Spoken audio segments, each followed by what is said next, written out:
You are returned to us, dear friend, and none the worse for bearing the heavy burden which I did press upon you. Most glad am I of this. I am informed that your efforts to negotiate a peace with Lord Ramuh ended in conflict. Pray tell me, what befell?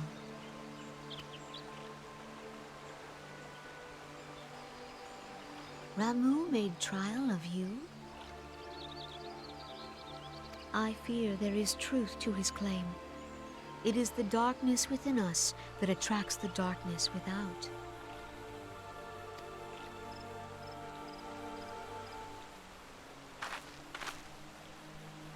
It cannot be denied that misfortune follows man. For evidence, one need only look to the conflict brewing in Cartano, or to the rising flood of refugees. Our shared struggle against the Empire should have served to seal our union. Yet the ties which bind the Alliance strain under the weight of gross self-interest.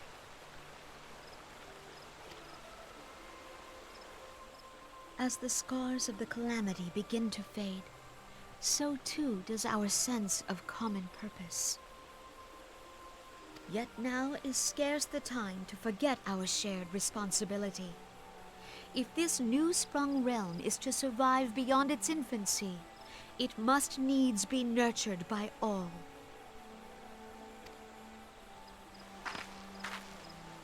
Eorzea must be as one. Yet I fear that dream is still far off.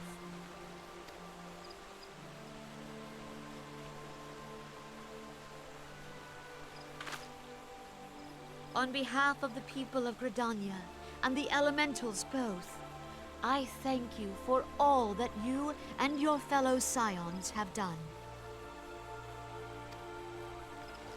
Full oft have I been compelled to look to you for aid of late, and offered all too little in return. As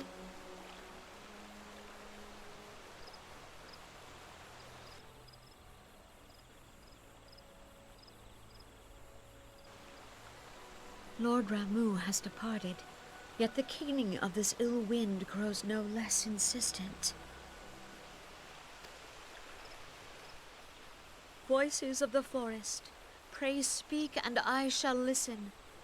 What unseen evil begets this unease in my heart?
If everyone is ready, let us begin.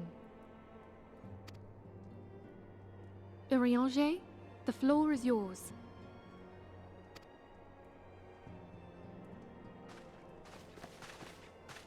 As all here assembled now know, in its final hours as our Order's headquarters, the waking sands did play host to a most unexpected visitor.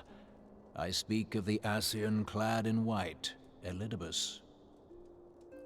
Unwelcome though his presence was, his words that day did serve to confirm a truth long suspected, that the Ascians are eternal beings, to whom physical destruction is as a temporary inconvenience. In the intervening time, Urianger and I have striven to discover a means by which the Ascians might more permanently be slain. And 'tis my belief that we have found the thread that will allow us to unravel the twisted skein of their existence. In the moments prior to Leviathan's most recent manifestation, the Sahagin elder who summoned him was observed to undergo some manner of ascension. The etheric readings taken by Y'shtola at the time of this transfiguration have proven most enlightening. The disruption to the flow of ether was sudden and dramatic. So tangible was the agitation, I scarce had need of my goggles. The significance of Y'shtola's readings might better be understood in the context of mine own, taken at the instant of the Lord of Levin's demise. Unlike the Primal, the Sahagin was not subject to etheric dissipation. Before discussing our new discoveries, it may benefit us all to recall what we know of etheric behavior.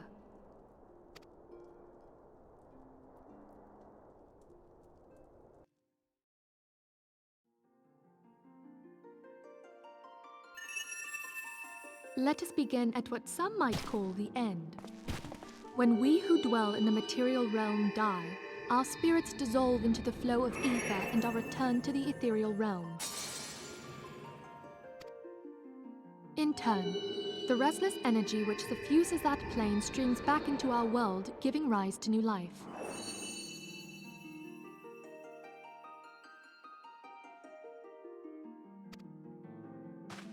"'Tis as the heavens did decree, the way of all mortal souls. Twixt this world and the next do the ethereal currents swirl, bearing the very essence of life. Thus doth the cycle of birth, death, and rebirth continue unabated."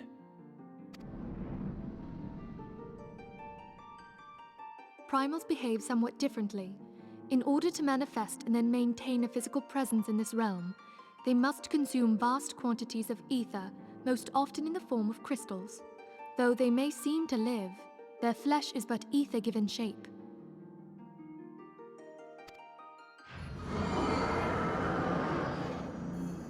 Thus, a defeated primal leaves behind no broken corpse.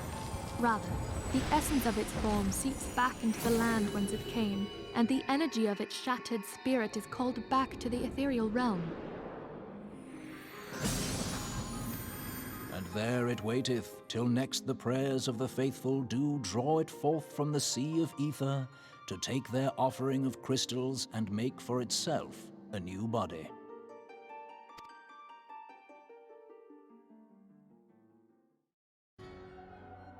Which brings us on to the third group, the so-called immortals. They exist in a manner all their own. Quite.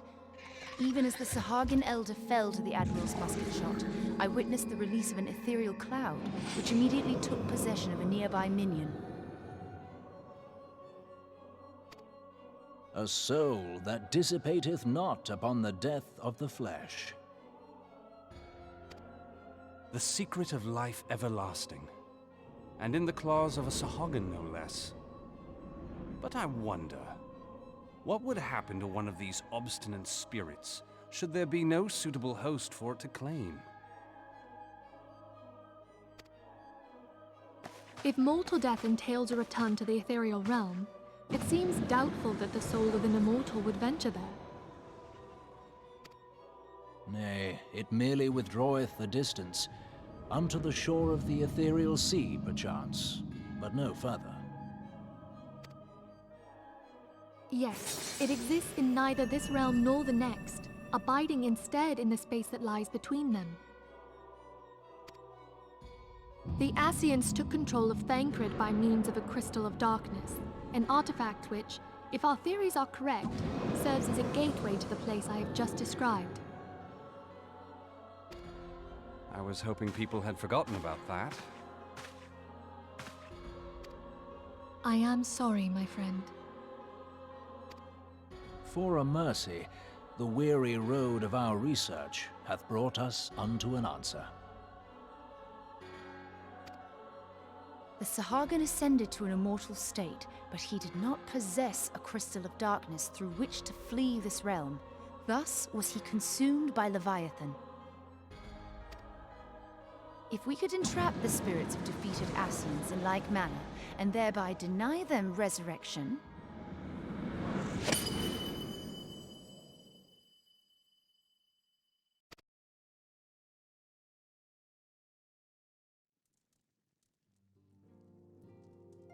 Therein lieth the path to victory. Thou art most perceptive, my lady. Only when we have trapped the bodiless soul within an ethereal prison can we hope to defeat its unnatural constancy. Thus might even an eternal paragon be consigned to oblivion.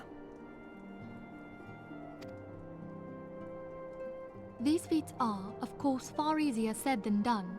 At present, we lack a viable means to entrap and extinguish an Ascian soul. Yet, I believe it to be possible. The pieces of the puzzle lie before us. We have but to put them together.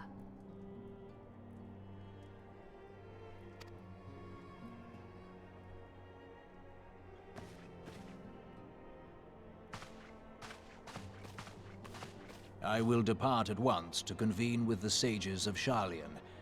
Together shall we divine the steps by which our goals may be achieved. I have the utmost faith in you, Archon.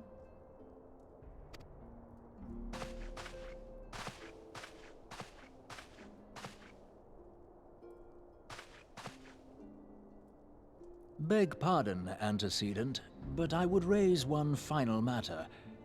Even now, a Sharlayan survey party seeketh to ascertain the fate of the students of Baldessian. Their findings shall soon be known to us. Though you harbor feelings of dread, I bid you surrender not to sorrow, but abide instead in hopeful prayer. I shall, Archon. Thank you.